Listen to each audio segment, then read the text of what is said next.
La tension était palpable dans le bureau du domaine. L'avocat avait à peine fini de réciter la 4e ligne du document juridique que le fils de Camilla l'interrompit, exigeant « Relisez ça ». Le prince William, cependant, ne regardait plus les papiers. Il tenait 3 clés anciennes. Il ne les offrait pas. Il les reprenait. De l'autre côté de la table cirée, la pièce demeurait figée. La reine Camilla, ses enfants et même le roi Charles étaient pétrifiés d'incrédulité. Pendant des années, Charles avait laissé s'installer au sein de la famille une idée dangereuse et tacitée: les vastes domaines de Ravensmere reviendraient un jour à la famille de Camilla. Les avocats venaient de confirmer une réalité brutale et indéniable. Le domaine ne leur appartenait plus et légalement, il ne leur avait jamais appartenu. Mais la perte de cette propriété n'était pas la principale source d'humiliation pour Charles.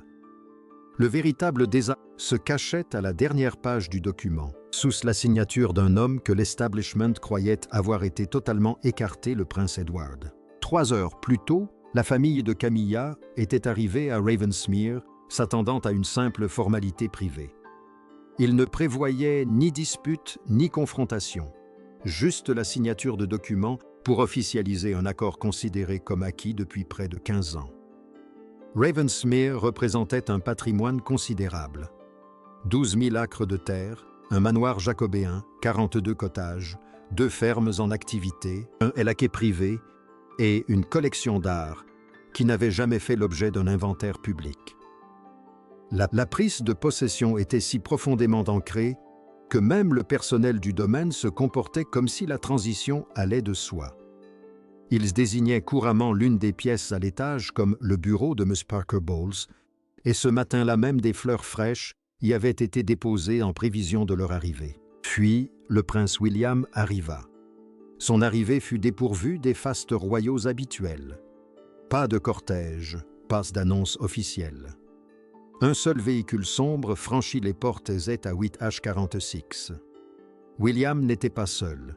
Il était accompagné de 2 avocats portant des porte-documents noirs identiques. Ce fut le premier signe évident que l'ordre du jour avait changé. Le second indice survint lorsque William contourna complètement les portes principales du manoir. Au lieu d'entrer dans le salon, il fit le tour de la maison, traversa la cour de gravier humide et pénétra directement dans l'ancien bureau du domaine. Une pièce poussiéreuse où les registres fonciers étaient méticuleusement conservés depuis le règne de la reine Victoria. Le fait que le prince de Galles ignore les grandes salles de réception pour se diriger directement vers les archives ne laissait aucun doute. Il ne s'agissait pas d'une réunion de famille, mais d'une formalité juridique. À 9H5, Camilla fut informée que William l'attendait dans le bureau du domaine. Selon les témoignages, elle crut d'abord qu'il était venu discuter des aspects pratiques des rénovations. L'aile et du manoir nécessitaient d'importants travaux de structure et 2 toitures présentaient des fuites. Plus important encore, des discussions privées avaient eu lieu concernant la transformation de plusieurs cottages du domaine en résidence permanente pour les membres de la famille élargie de Camilla. Le roi Charles avait apparemment encouragé cette idée. Il ne l'avait jamais faite officiellement, un détail qui allait bientôt se révéler catastrophique, mais il l'avait encouragée en privé. C'était le genre de promesse que font les personnes puissantes lorsqu'elles croient leur autorité absolue et que personne ne leur demandera jamais de preuves légales. Tu auras toujours Ravensmere. 5 mots en apparence anodins. Pourtant, ces mots anodins deviennent incroyablement dangereux lorsqu'on commence à dépenser de l'argent en se basant dessus. Des plans architecturaux avaient été dressés. Des meubles avaient été fabriqués sur mesure. Un membre de la famille avait déjà entamé des discussions concernant le déménagement d'un élevage de chevaux dans les enclos sud. Le fils de Camilla aurait visité la cave à vin et on lui aurait explicitement indiqué quels millésimes faisaient partie du patrimoine de la maison. Pendant des années, la famille de Camilla avait été traitée comme les futurs propriétaires à chaque fois qu'elle franchissait les grilles. Le choc fut total lorsque William déposa sur la table un avis juridique de 6 pages et déclara « Aucun d'entre vous n'a jamais été bénéficiaire. » Cette simple phrase ne changea pas seulement le cours de la réunion, elle réécrivit complètement le passé. Instantanément, chaque promesse faite en privé par Charles sonna creux. Chaque projet de rénovation devint juridiquement contestable. Chaque pièce qu'ils avaient commencé à considérer comme leur chez-soi se révéla définitivement appartenir à quelqu'un d'autre. La question qui brûlait les lèvres était à qui appartenait-elle. William refusa d'y répondre immédiatement. Camilla entra dans le bureau du domaine peu après 9h20. Le roi Charles la suivit quelques minutes plus tard, son irritation palpable. Il était visiblement agacé que cette affaire ne lui ait pas été soumise en privé au préalable. Lorsque le roi entra, le prince William ne se leva pas. Cette simple entorse au protocole délibéré fit chuter l'atmosphère. William resta assis près de l'avocate principale, la main posée fermement sur un dossier en cuir délavé. Le regard de Charles se fixa immédiatement sur le dossier. Il reconnut les armoiries en relief, elles appartenaient à sa grand-mère, la reine-mère. À cet instant, toute assurance disparut de son visage. Ravensmere n'était pas une propriété royale classique. Charles ne l'avait pas achetée et la couronne ne l'avait pas concédée à Camilla. Elle ne faisait pas partie du patrimoine de la couronne. Ravensmere était placé sous l'égide d'un trust familial privé et très spécifique créé des décennies auparavant. Ce trust avait été modifié à 3 reprises. Le premier amendement protégeait le domaine. Le deuxième protégeait le manoir lui-même. Le troisième, en revanche, protégeait un élément que personne dans la salle, à l'exception de William et de ses avocats, n'avait pensé à vérifier la clause de succession. Au terme de la fiducie, Charles s'était vu octroyer ce que la profession juridique appelle un usufruit. Cela signifiait qu'il pouvait utiliser Ravensmere, l'entretenir et percevoir les revenus générés par l'exploitation agricole. Toutefois, il ne disposait d'aucune autorité légale pour transférer définitivement le domaine, ni aucune partie de celui-ci en dehors de la lignée désignée dans l'acte initial. Il ne pouvait le transférer par promesse verbale, par lettre privée, ni même par ordre royal. La fille de Camilla posa la question qui s'imposait. Si Sa Majesté en a le contrôle de son vivant, pourquoi ne peut-il pas décider de la suite? Un des avocats ouvrit le dossier en cuir et apporta la réponse accablante. Parce que ce choix lui a été retiré avant son mariage. Un silence de mort s'abattit sur la pièce. La restriction n'avait pas été mise en place après le mariage de 2005, mais bien avant. Quelqu'un au sein de la famille royale avait anticipé cette bataille juridique autour de la propriété des années, avant que quiconque ne réalise l'existence d'un conflit. On a immédiatement supposé que la reine Élisabeth II avait orchestré cette restriction. Tous les regards se sont tournés vers William, s'attendant à ce qu'il invoque le nom de la reine défunte. Il ne l'a pas fait. Le troisième amendement avait été signé en 1999, 3 ans avant le décès de la reine-mère et 6 ans avant le mariage légal de Charles avec Camilla. À côté de la signature de la reine-mère figurait celle de la princesse Margaret. Cette révélation a transformé la tension ambiante initialement liée à un différend juridique en une profonde prise de conscience historique et personnelle. La princesse Margaret avait été l'une des premières administratrices du règlement. Connue pour son intuition aiguisée, sa profonde méfiance envers les étrangers et sa farouche protection du patrimoine familial, Margaret avait apparemment exprimé une inquiétude particulière.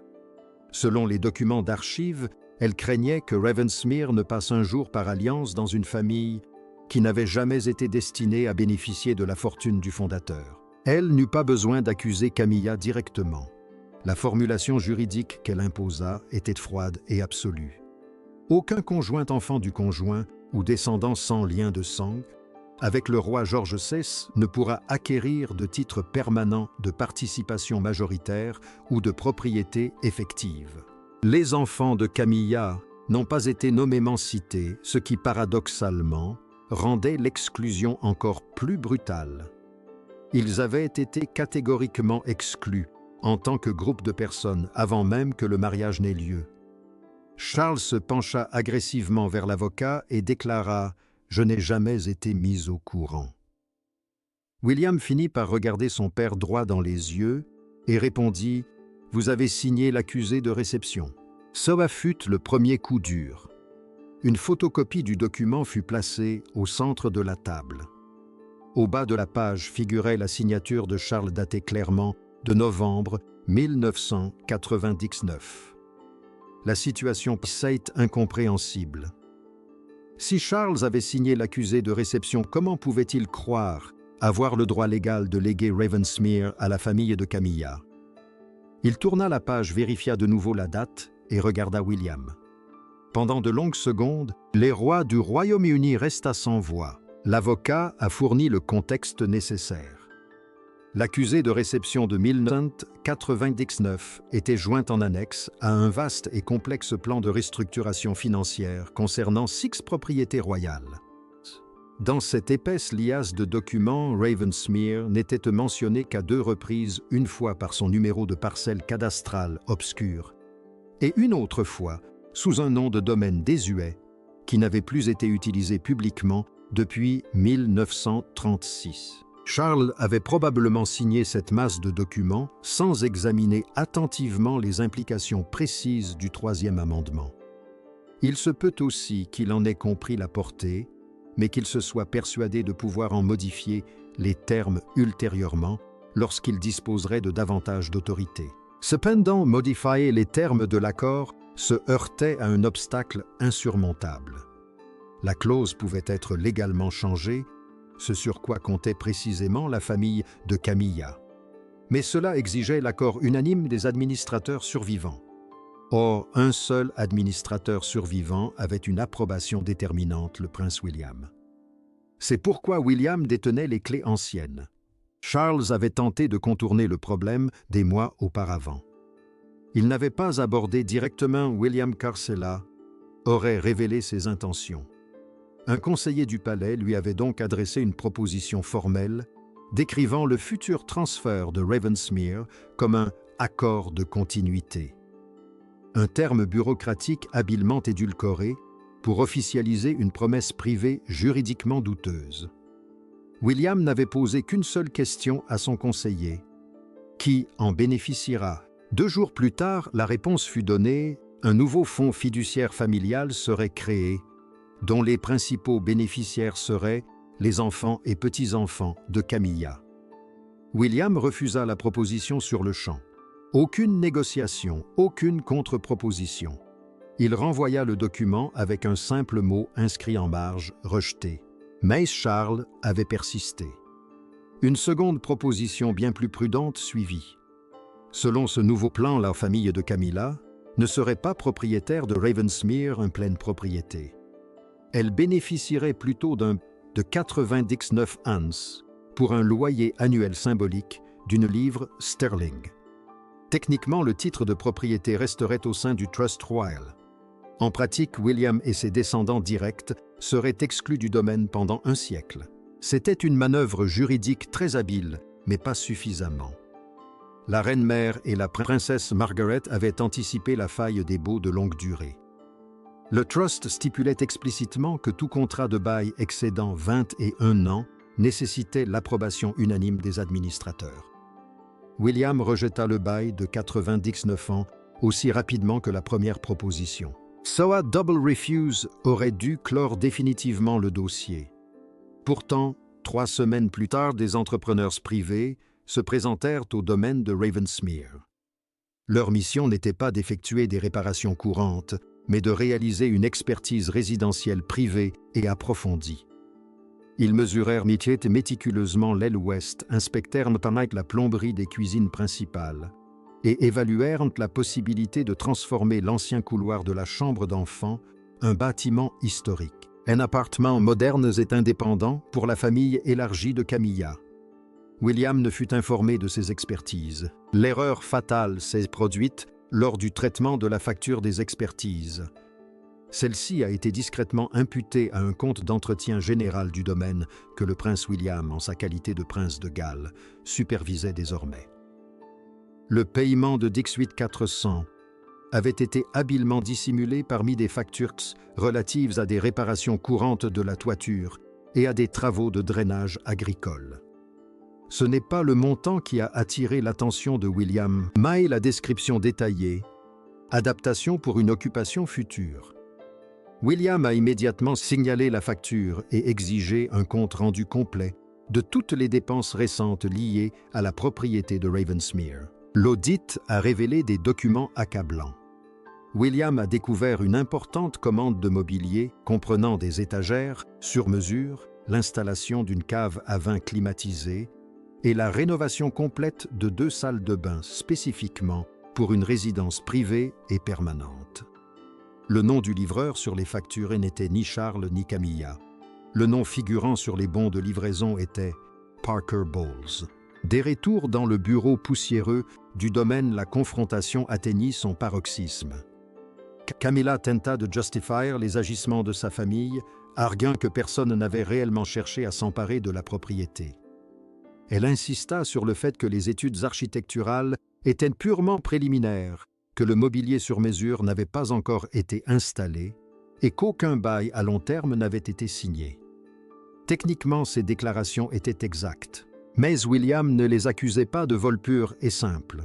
Son accusation était bien plus accablante. Il se servait des documents financiers pour prouver qu'ils avaient activement préparé leur héritage, un héritage auquel ils n'avaient absolument aucun droit légal en utilisant les fonds de la fiducie à cette fin.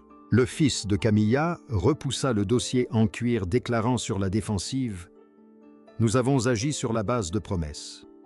William répondit calmement d'une voix dénuée de colère « Les promesses ne constituent pas un droit de propriété ». Cette simple phrase résonna avec une force brutale, car tous dans la pièce savaient exactement qui avait fourni ces vaines promesses, le roi Charles. Loch-Urroi se tourna vers William d'un ton agressif, déclarant « Cela aurait pu être réglé en privé ».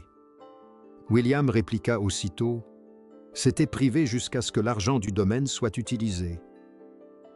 C'était une vérité indéniable que Charles ne pouvait ignorer. Historiquement, les familles royales survivent aux scandales et aux embarras par un silence absolu. Mais les documents financiers, eux, ne tolèrent aucune dissimulation. Dès lors que les fonds du Trust avaient été dépensés pour préparer la propriété à de futurs occupants, explicitement exclus du Trust, William avait l'obligation fiduciaire et légale de contester ces dépenses. Sa position juridique était incontestable. Cependant, Camilla percevait derrière ces arguments juridiques une menace bien plus profonde. Elle y voyait un avertissement sans équivoque. Cet avertissement ne visait pas seulement ses enfants. Il lui était adressé à elle seule. Ravensmere n'était pas la seule propriété royale régie par des accords de fiducie familiale archaïques et extrêmement complexes. Si le prince William était prêt à fouiller sans relâche dans des dossiers en cuir oublié et des factures obscures pour empêcher sa famille d'accéder à un domaine que pourrait-il découvrir d'autres concernant d'autres propriétés. Cette prise de conscience changea radicalement l'attitude de Camilla. Elle cessa aussitôt de débattre du droit de propriété de sa famille. Au lieu de cela, elle changea de sujet et demanda qui hériterait du domaine si sa famille en était exclue. William ne lui répondit pas directement. Il fit signe à l'avocat principal. Ce dernier lut à haute voix la 4e page du document. À l'extinction de l'usufruit de Charles, le domaine reviendrait au prochain bénéficiaire désigné par les administrateurs. La fille de Camilla intervint, affirmant avec assurance « C'est William ». Logiquement, il aurait dû s'agir de William. Or, William avait formellement et légalement renoncé à ses droits personnels sur le domaine de Ravensmere 9 jours plus tôt. Personne dans la pièce n'était au courant. Le roi Charles l'ignorait, Camilla l'ignorait, et même les plus hauts conseillers du palais n'en savaient rien. Une question évidente demeurait: pourquoi le prince de Galles se battrait-il avec un tel acharnement pour protéger un domaine de la famille de Camilla, pour ensuite refuser d'en hériter lui-même? La réponse réside dans une stratégie de contrôle. William ne convoitait ni la maison ni les terres. Il voulait un contrôle absolu sur le destin du domaine. En renonçant formellement à ses droits, il a activé une clause de sauvegarde, longtemps restée lettre morte, pendant 27 ans. Selon l'acte de fiducier, si l'héritier principal renonçait à ses droits, le domaine reviendrait automatiquement au frère ou à la sœur, suivant et mentionné, et dans l'amendement initial de la reine-mère. Le prince Harry était-il le frère ou la sœur suivant? Et dans l'ordre de succession, non. Son nom, son homme n'était pas mentionné dans cette liste. La princesse Anne, quant à elle, y figurait, mais elle avait officiellement renoncé à la succession dans une déclaration sous serment déposée des années auparavant, ne souhaitant pas prendre part à l'immense fortune. Ce processus d'élimination ne laissait qu'un seul candidat possible, le prince Andrew. Pendant une seconde terrible et insoutenable, le roi Charles crut que l'humiliation avait viré à la catastrophe absolue. Léguer un immense domaine caché au prince Andrew, tomber en disgrâce serait un désastre, en termes d'image, auquel la monarchie ne pourrait se remettre. Puis, le juriste tourna la page. Le document stipulait clairement qu'Andrew était définitivement déchu de ses droits au trône en vertu d'une stricte clause de conduite, automatiquement déclenchée par son retrait forcé de ses fonctions royales officielles. Alors qui restait-il le prince Edward? C'est à ce moment précis que le fils de Camilla a exigé « Relisez cela ». L'avocat a confirmé que prince Edward, duc d'Édimbourg, deviendrait l'unique héritier bénéficiaire du domaine de Ravensmere. Mais même ce transfert de fortune stupéfiant n'était pas la révélation finale. Le prince Edward avait été discrètement informé de cette manœuvre juridique des semaines auparavant. Il avait déjà accepté l'héritage. Son acceptation fut marquée par un silence absolu. Pas de triomphe public, pas de jubilation au sein de la famille, pas de demandée arrogantée d'inspecteur les chambres. Edward accepta le domaine à une condition majeure et non négociable. Il décréta que Ravensmere ne deviendrait jamais sa résidence familiale privée. Au contraire, la grande majorité de ses biens, les fermes en activité, les 42 cottages et les revenus annuels substantiels générés par les terres, seraient immédiatement transférés à une fondation caritative nouvellement créée. Cette fondation se consacrerait au soutien des anciens combattants, des familles de militaires endeuillés et des jeunes sortant du système de placement familial. De plus, le majestueux manoir jacobéen serait transformé en un lieu de retraite résidentielle spécialisé, offrant un logement aux familles des militaires en service actif, suivant un traitement médical de longue durée. Le prince Edward hérita d'un domaine valant plusieurs millions de livres et fit aussitôt don de la quasi-totalité des revenus qu'il aurait pu lui rapporter. Ce fut un coup de maître auquel personne au sein du service du domaine ne s'attendait. La famille de Camilla n'avait pas perdu Ravensmere au profit d'un prince avide de pouvoir, mais d'un homme qui refusait catégoriquement de considérer cette propriété historique comme un patrimoine personnel. L'occurui, Charles contempla d'un air absent la proposition légale. Le vaste domaine qu'il avait promis en secret à la famille de sa femme porterait désormais publiquement le nom de son plus jeune frère, grâce à une fondation philanthropique très médiatisée. Chaque cottage restauré pour un ancien combattant serait la preuve flagrante que les promesses faites en privé par Charles n'avaient rien valu. Chaque famille militaire en difficulté, admise à Ravensmere, rappellerait constamment au palais qu'Édouard avait transformé un héritage en un acte de générosité exceptionnel, tandis que la famille de Camilla s'occupait de mesurer les pièces pour y aménager des caves à vin sur mesure. Le prince William fit glisser les 3 clés anciennes sur la table polie. Il ne les tendit ni à Camilla ni à Charles, mais directement à l'avocat du prince Édouard. La plus ancienne, la plus lourde, ouvrait la salle des archives où il se trouvait. La deuxième ouvrait les portes principales du manoir jacobéen. La troisième, la plus petite, ouvrait une minuscule chapelle historique située près de la limite nord du domaine. D'après la dernière page de la déclaration d'Edward, cette chapelle était la seule partie de Ravensmere qu'il entendait réserver à sa famille. Il ne la réservait pas pour y habiter, mais uniquement comme un lieu de recueillement en mémoire de sa grand-mère, la reine-mère. Lauroi, Charles rompit enfin le silence. Sa voix était tendue lorsqu'il regarda son héritier et dit « Tu as tout arrangé sans me consulter ». La réponse de Guillaume fut d'un calme désarmant presque doux. « Tu avais déjà pris tes dispositions ». Cela fut l'humiliation suprême. Le roi Charles ne fut pas vaincu par une rébellion publique bruyante ni par une fuite médiatique scandaleuse. Il fut définitivement vaincu par sa propre négligence administrative, par une signature qu'il avait imprudemment oubliée, il y a plus de 20 ans par des promesses privées qu'il n'avait pas le pouvoir légal de tenir, et par un frère cadet qui s'empara du pouvoir suprême et le dépouillait aussitôt de toute valeur personnelle et financière, avant même que quiconque puisse l'accuser d'ambition ou de cupidité. Camilla, conscientée de l'ampleur de la défaite, posa une dernière question très pratique. Qu'advient-il des chambres déjà préparées? L'avocat referma le dossier en cuir d'un claquement sec. Elles seront réintégrées à l'inventaire des biens. Le démantèlement rapide de la présence des Parker Bowles à Ravensmere commença immédiatement. Les étagères sur mesure commandées furent annulées et retirées. La désignation de la pièce à l'étage comme bureau privé fut définitivement supprimée. L'importante collection de vins demeura intacte, appartenant exclusivement au domaine. Même les fleurs fraîches déposées dans le bureau le matin même en prévision de leur arrivée furent emportées par le personnel avant le coucher du soleil. Le soir même, la plaque de Leighton Poly portant le nom des Parker Bowles avait été dévissée de la porte de l'étage. Fidèle à la tradition royale, Buckingham Palace n'a fait aucune annonce publique. Aucune déclaration officielle n'a été publiée pour corriger les années de spéculations internes et discrètes concernant la propriété. Les visiteurs passant devant les imposantes grilles en fer de Ravensmere ne remarquaient rien d'inhabituel. Mais à l'intérieur du manoir, un changement fondamental s'était produit.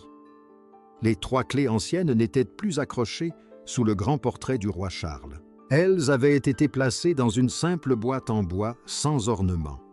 La boîte reposait à côté d'une photographie encadrée de la reine-mère et d'un mot manuscrit du prince Edward. Ce mot ne contenait que 7 mots établissant le nouveau destin du domaine. Que cette maison appartienne à ceux qui en ont besoin. La confrontation de Ravensmere fut une leçon magistrale de guerre institutionnelle. Le prince William utilisa les mécanismes juridiques, mêmes établis par ses ancêtres, pour protéger le patrimoine de la couronne contre le pillage par le mariage. Il mit à nu la vacuité des promesses privées de son père et neutralisa l'influence grandissante de la famille de la reine consorte. En s'alliant au prince Edward, William s'assura que la victoire ne puisse être perçue comme un acte de cupidité personnelle ou une querelle familiale mesquine. Le palais pensait se livrer à un différend mineur concernant la rénovation d'une demeure de campagne, mais la dernière clé actionnée par William révéla une vérité bien plus dangereuse, celle de savoir qui détient l'autorité légale et morale suprême sur l'avenir de la monarchie britannique.